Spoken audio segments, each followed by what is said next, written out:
filho de um homem que não era profeta. Esse homem chamado Isaías era filho de Amós, e seu pai era pastor de ovelhas. Mas foi um homem que recebeu um chamado de Deus como profeta para estar à frente de nações. E todo aquele que é chamado para proclamar a palavra, o evangelho do Senhor, ele tem sobre si uma grande responsabilidade de realizar a vontade de Deus, de realizar a vontade do reino de Deus. Isaías, ele era um homem que tinha fé, e também ele tinha intimidade com Deus. Essa palavra intimidade com Deus é uma palavra maravilhosa, porque aqueles que têm intimidade com Deus, realmente eles conhecem quem é o Deus a qual eles estão servindo. Isaías, ele sabia o Deus a qual ele servia, porque o Deus a qual ele servia era um Deus que estava cuidando da sua vida e que estava o instruindo para realizar uma boa obra. Você pode ter certeza que todos aqueles que têm intimidade têm altar. E se tem altar, tem presença do Espírito Santo de Deus sobre as suas vidas.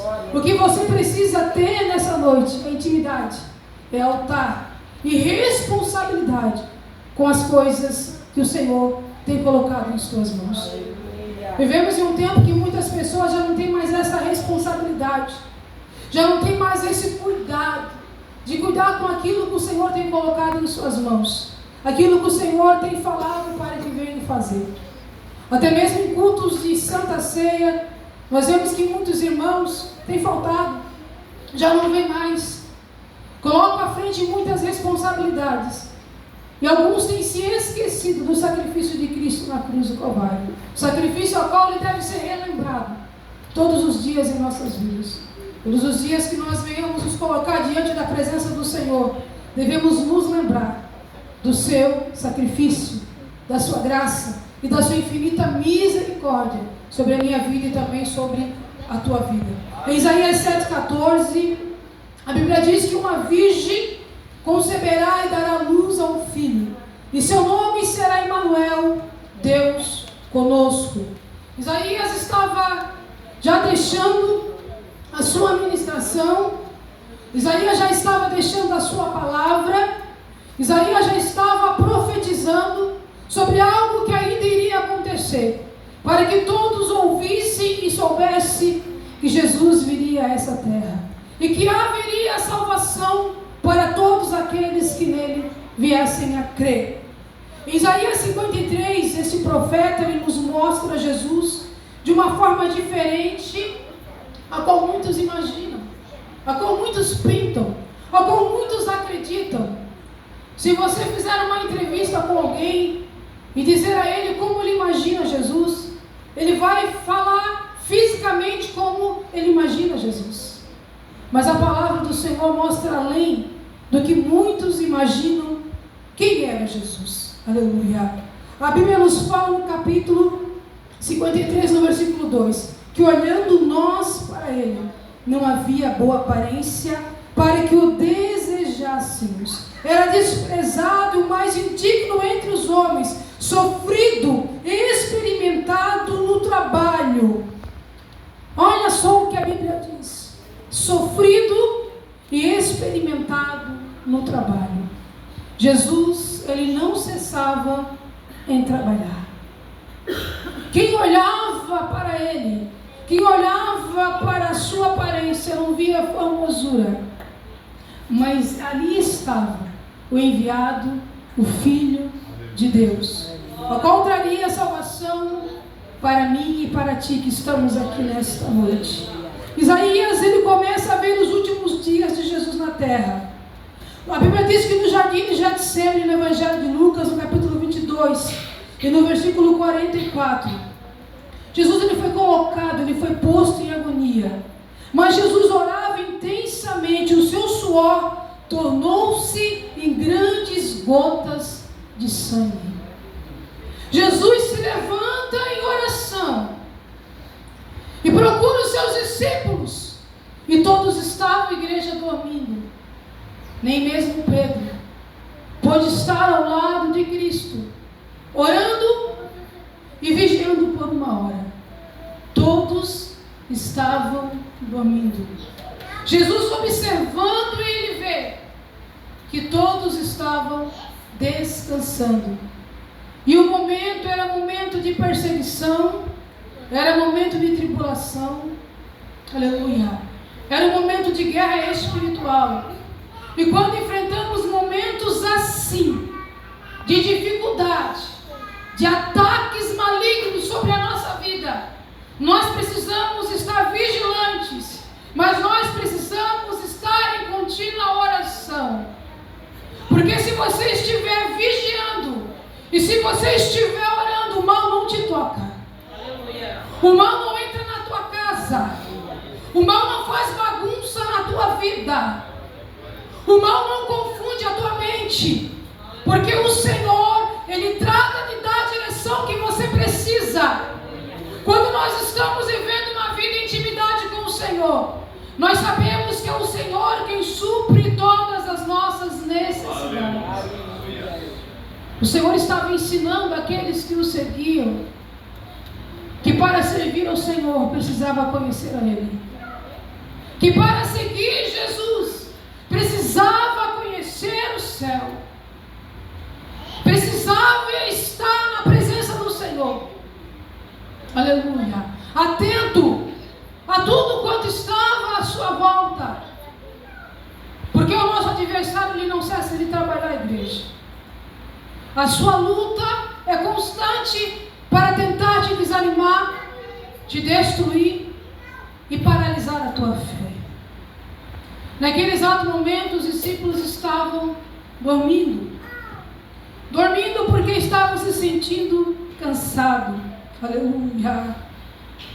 Eles estavam dormindo, como diz a palavra do Senhor, mas de repente, diz a Bíblia Sagrada, que surge uma grande multidão. Jesus é preso, é traído por um beijo, e os seus discípulos ainda querem fazer justiça. Os seus discípulos se despertam em um momento crucial. Aleluia. Em que aquele momento em que Jesus está prestes para ser preso, ser condenado. Mas na calada da madrugada, não tinha ninguém para defender Jesus. Na calada da madrugada, não existia advogado, não existia um juiz para defender Jesus. Porque em tudo Jesus foi santo e nunca deixou nada para trás para que alguém viesse dizer ou falar que ele pecou ou até mesmo que ele errou. Aleluia. Simão Pedro corta a orelha direita de Malco, como diz a Bíblia, servo do sumo sacerdote Caifás. Aleluia. Ele usa a sua espada para contender, para lutar contra o que estava acontecendo. Mas Jesus, na sua infinita misericórdia, ele toma a orelha de Malco e coloca no exato lugar onde estava. Seus discípulos observam, os soldados observam, mas Jesus entende que é chegada a sua hora. Jesus, ele tinha um poder em suas mãos de escolha, mas ele escolheu a cruz. Aleluia. Ele poderia ter desistido, mas ele escolheu a cruz. Isaías, profeta messiânico, profeta que mais falou de Jesus em sua palavra, ele estava relembrando o sofrimento de Cristo Jesus. Ele estava nos falando sobre quem era Jesus, do início ao fim. Aleluia. A Bíblia diz que o profeta Isaías, ele aconselhou vários reis. Alguns desses reis foi Uzias, Jotam, Acás, Ezequias e também o rei Manassés. Ele tinha autoridade para isso, porque a palavra de Deus estava com ele.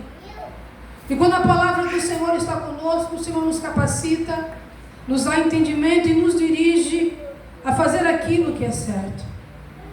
O que me chama a atenção é que Jesus foi preso. Jesus pôde entender e compreender que houve um tempo em que ele estava no templo, em que ninguém o parou, ninguém o tentou prender. Mas naquele exato momento em que ele estava sendo preso, ele viu que chegou a hora e a vontade do Pai iria ser cumprida sobre a sua vida. Aleluia. O olhar de Jesus não era como o olhar dos seus discípulos, de fazer justiça com as suas mãos, mas era um olhar de amor. O mesmo amor a qual aqueles soldados, aqueles homens, ouviam Jesus pregar e falar do amor do Pai. O instrumento que se chamava Azorrag, usado para bater em Jesus, ele era composto com 8 tiras, e essas tiras eram tiras de couro, e em suas pontas havia ossos de carneiros, ossos cortantes, e que foram usados para bater em Jesus. As 39 chibatadas equivaliam a 117 chibatadas, porque as pontas que entravam na carne de Jesus não somente perfuravam, mas rasgavam a carne de Jesus. Eu sei que talvez aqui muitos assistiram aquele filme Paixão de Cristo. A aparência de Cristo era semelhante à daquele filme. Cristo ficou desfigurado, mas Cristo, ele suportou a dor, aleluia, porque ele era santo, porque ele era o Filho de Deus. Esse mesmo Jesus teve que carregar a sua cruz sobre os seus lombos antes de ser crucificado. Ao ver uma grande multidão que estava à sua volta, alguns diziam: crucificam, solte Barrabás, crucificam Cristo, o Filho de Deus. Mas o Filho de Deus estava vendo naquele exato momento se cumprir a vontade do Senhor. Mesmo estando na cruz do Calvário, ele ainda adorava e glorificava o Pai por aquilo que o Pai é. Ele ainda dizia: perdoa-os, porque não sabem o que fazem. Ao sentir sede, não deram água, deram vinagre, com instrumentos impuros e sujos, que muitos usavam em patentes. Mas eu quero te dizer algo, que Jesus, nessa noite, ele está entre nós. Há muitos que dizem que Jesus se esqueceu das promessas, de tudo aquilo que um dia ele prometeu a você. Eu quero te dizer que o Senhor não se esqueceu. Eu quero te dizer que ele te ama. Ele demonstrou um dia o seu amor por você na cruz do Calvário e continua demonstrando o seu amor até os dias de hoje. Mas muitos têm desprezado,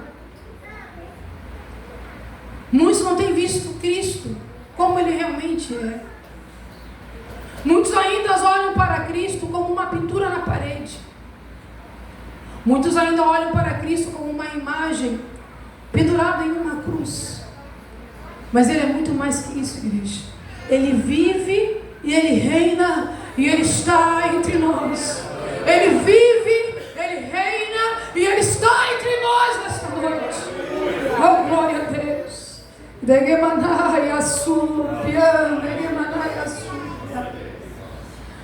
A tristeza, angústia que você passa hoje, haverá um dia que você nunca mais sentirá. Em Apocalipse 21, no versículo 4, a Bíblia diz: e Deus limpará de seus olhos toda lágrima. Não haverá mais morte, nem pranto, nem clamor. Também nem dor, porque já as primeiras coisas são passadas. Aleluia. Ele levou sobre si as nossas dores e as nossas enfermidades. Aleluia. Eu quero te dizer nessa noite que aquilo que você precisa, o Senhor tem para te dar. Aleluia. Não se esqueça do sacrifício de Cristo Jesus na cruz do Calvário. Não se esqueça das suas promessas. E não se esqueça das suas palavras. Porque o Senhor é fiel, Ele é justo. Aleluia. E Ele está aqui nesta noite para te abençoar. Eu quero convidar a igreja a estar de pé. Não vou